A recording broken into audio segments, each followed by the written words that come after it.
หยังเฮ็ดหยังคันอายมาละขี่โคมสวัสดีจ้าทุจ้าพี่ปิ่นมาพี่ปิ่นมาโทรศัพท์พี่ลูกทุจ้าทุจ้าเป็นวัดตำบลเศร้าจักเถื่อสบายดีเด้อพี่น้องจ้ายินดีต้อนรับเข้าสู่ช่องสลอยเด้อมื่อไหร่ไปเพลงอายอุ้ยเอามาจุกกันมันต้องดูดมาบ๊ายบาย ขี้มูกตันดังปุดๆดู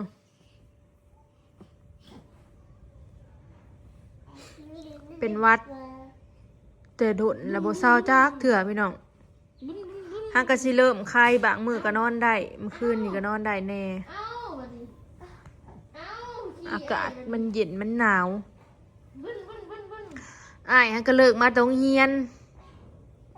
มากินข้าวอยู่เฮือนนั่นเพิ่นนอนในคอกในบ่อนนี่แหละเนาะเพิ่นเลิกเช้าวันนอนอู่แล้วพี่น้องอลิศนะเพิ่นนอนในอันบ่อนเดี๋ยวนี้นะปูพรมให้แล้วก็นอนอยู่ดีก็เลิกเองได้พี่น้องบ่ได้สอนได้ให้นอนอู่แล้วเพิ่นบ่นอนมื้อนั้นเพิ่นนอนอันปูบ่อนให้ในบ่อนแปลว่านอนเขาหลอยอยู่แต่ว่าเฮาต้องได้เผาคือเก่าตบก้นตบหยังก็นอนโดนจ่อยได้เดี๋ยวนี้เพิ่นแต่ว่ากินหลายกินข้าวนะเพิ่นมากินข้าวหลายกว่ากินนมนะนมเหมือนกินน้อยเดียวผ่านมาจะแม่นจักเดือดเลยยังกินช่วงหาอ่อนเท่าเก่าช่วงแต่ละเทื่อนะพี่น้องยังช่วงหาอ่อนพกอ่อนอยู่แล้วเบิ่งจนปีแล้วสิฮอดปี1 เดือนเลยคล้องให้เศร้าเป็นวัดกับบ่เศร้าแม่ว่าสิพาไปซักยาอยู่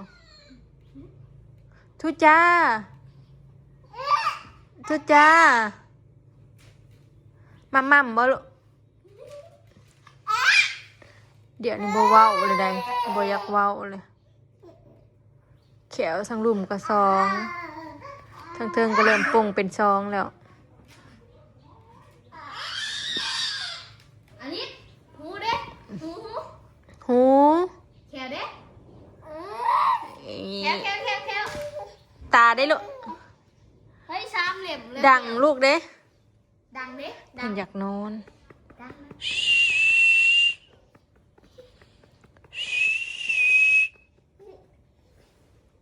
นอนไหมเพิ่นกำลังสิหลับเพราะอ้ายเลิกเรียนมา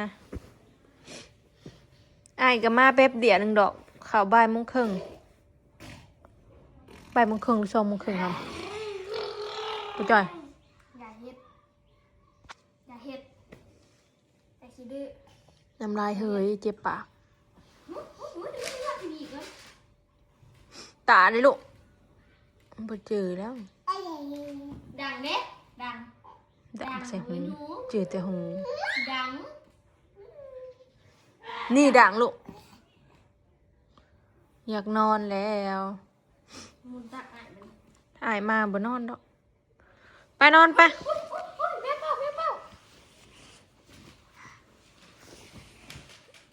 ไปนอนไปนอนไปนอนไป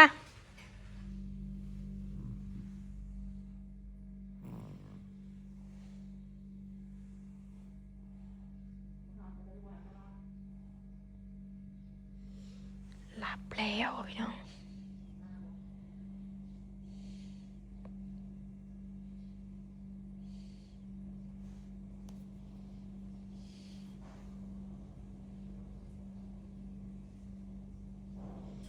กว่าสิหลับได้นอนมือละเถื่อได้เลยเพิ่นบ่ได้นอนอู่แล้วเปลี่ยนนอนขอจอกนึงลงมาลิ้นห่านไม่ใหญ่แสงพี่น้องเห็นเมนูใหม่เอาบ่เอาชามจอกน้ำมือจ่าย เห็นเมนูเพิ่นออกมาใหม่พี่น้องยังกันนะแสง ไทยครีม ซาไทยครีมซีดขอยยังบ่เคยลองไหม กินเขาอันไหนไว้ทำ บ้านเขาเอิ้นวิปครีมไหนเนาะแซงแม่นอยู่ อีวิปครีมมันก็สิ จะ เป็น เป็ แบ น บ ของเดลี่คือกัน วิปครีมมันก็ตัวสื่อนะ ชานมมันไม่หวาน กินร้ายไปกระทะ เซเว่นน้อย แต่เด็กน้อย อยากกินขนม มาหันไปแล้ว ยังกินข้าวก็บ่กิน ยังบ่อยาก กิน นะ เด็ดตีเมื่อยเอาบ่ร้ายเดี๋ยวเอาเบิร์ดติชั่นนี่ โอ้ยตายเลย อยู่มาโดด สิเขาอุ้มเมื่อเลยเบิร์ดนี่กินเบิร์ด ขนมมีแต่แบบบะอ๋อยมากพี่น้องช็อกโกแลต ช็อกโกแลต อันนี้ ช็อกโกแลต กระเด็น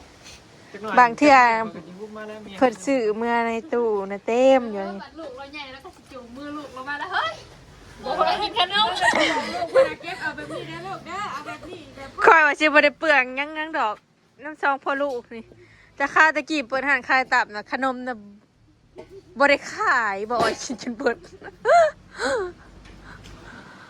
ปานนั้นอยากให้เจริญเปิดห้านขายของนี่บ่ได้ดอกพี่น้องบ่ได้ทื่นได้กำไรบ่อ๋อยแล้วกินอยู่เบนมื้อประเภทเปิดห้านขายอันนี้คันเฮาบ่ประหยัดอีหลีบ่ได้ได้เด้อ ช่วงนี้เขาบอกไปเงียบ กำไรมันบ่หลาย ร้อยเดียว ว่าเขายังบ่ได้ใช้อีก ไปกี่ว่าสุฟังพี่น้อง เนี่ เนี่ย ยกินปีใหม่500 บาทเอาเงินให้ปุ๊บวันที่30เอาเงินให้ข่อย500อันเด้อเอาข่อยให้เจ้าเอาไปกินปีใหม่อะไรยังก็แล้วแต่พอวันที่31วันที่1มาบัดวันที่31เขาซื้อของขวัญและซอดอกมงดอกไม้เจ้าก็บ่ซื้อให้ข่อยจกเงินดอกไม้มี500ใบเดียวไปซื้ออีหยัง โอ้ยช่อดอกไม้มันก็จุบด้วยแสง จุบแล้วกันไปบ่สิไปเอาด โอ้ อก ย เนี้ยเนาะ ว้าวคืออะไรพี่น้องเอ้ยยามอยากได้มีแต่มาโจกเอาในกระเป๋าเป็นสิเคยขอเด้โจกเอาโลด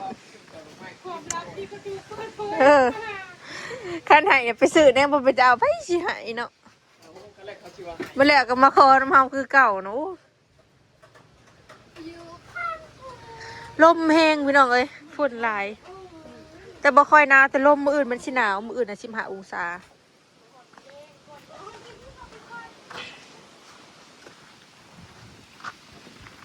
แห้งแลกกระดอกกระเดี่ย ที่บ้านร่มญี่ปุ่นแล้วนี่ยิ่งเก่าก่อนเดือนได้เป็นโลบ่ พ่อปั่นกันน่ะแล้ว ไม่กับเดือนอาทิตย์ก็ต่างกันต่างกันไม่สำคัญ อยู่ก็อยู่ขายเดียวกันเลยไปอยู่ขายนั่นก็บอกว่าอยู่ไปอยู่ขายนั่นไปเศร้า บอกไม่ใหญ่แซงกวดเทือนคือว่าลายกว่าของข่อยบ่เทือนเจ้านะ โฮมไว้เดือนโฮมไว้อาทิตย์หนึ่งใช่ ของตัวเองในเขาโน่นน่ะมันบริมีผาปิดทำอะไรมัน เฮือน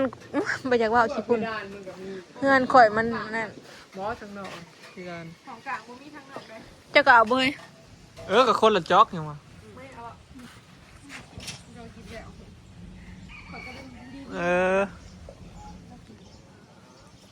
ลอยกินบ่อีกแล้ว ดูบริกินอันนี้กินคนละย่องเลย ยาเก้าหังบ่มีเงินจ่ายให้ได้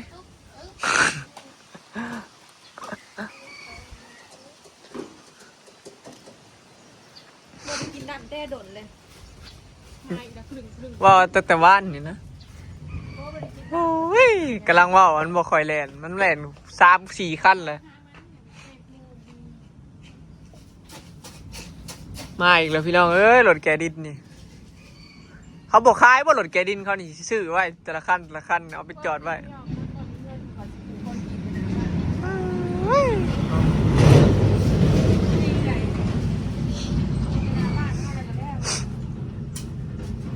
มีเงินนี่บ่ต้องปูนครกี่เห็นกำแพงผูกสูงผูกให้มันไกลอันสิพุ่นว้าสูงผูกเพียงหัวเฮือนผูก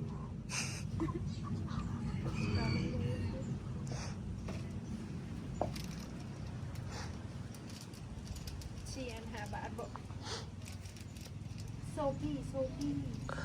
แตงหน่อยหมักเท่าไรดูดแปลงเฮียนอันละบาทนี่ ทำไมถึงต้องหมักขนมไม่ได้ใส่นม ๆมือ ดลงเลยตะกี้หาบอก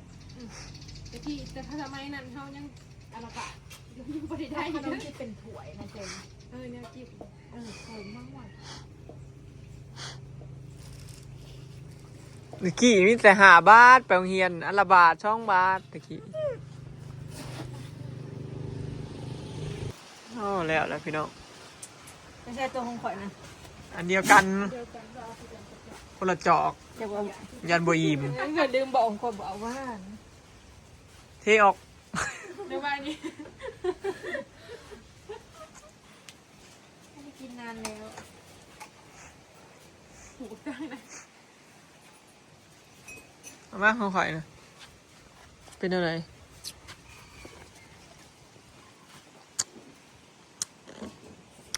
อืม เป็นมัน แม่ไปเอาเค็มๆมันเป็นอะไร มันก็มันแซ่บๆเลย กินจนจะเน่าฟังกินจนจะบิ้น กินผู้เดียวบุบเบิ้ลเขาต้องเริ่มมาแซ่ตัวไว้กินบริกินโดนเลยเด้จอซ้ำไป15 บาทเมนูใหม่พี่น้อง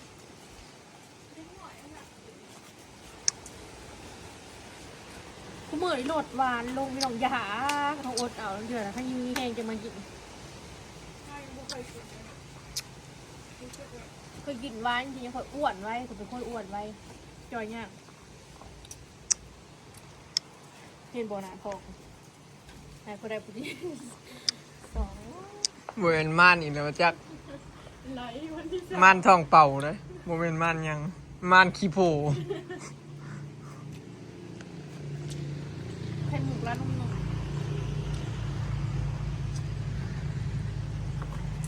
แต่คนมากไข่หมูกันบางทีแล้วจะไปกินด้วยแกหมูเนาะ ไข่มุกหั่นมังกี้นะ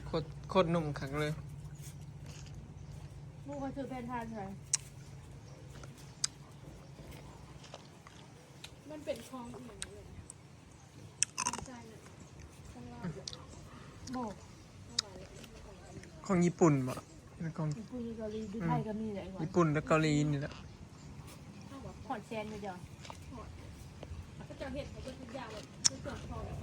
ฮอดนับตั้งแต่หั่น อุปกรณ์เนี่ยค่ะพวก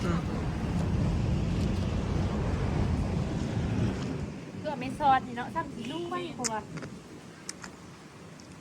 คนที่เป็นเจ้าของกันสักอันอเมซอนนี่พี่น้องดูลาวก็มีแล้วเริ่มมีตัวเมืองละ1เลยได้ หยุด อเมซอนนั่นแถวลาวพี่น้องโมเมนต์ว่าแควงละ1ได้ตัวเมืองละ1ละเริ่มแล้วเริ่มทั่วไปแล้วในปักซองนี่ก็มีอเมซอนต่างหากทำเสีย มีเบิร์ดเลยตัวเมืองแต่ละตัวเมือง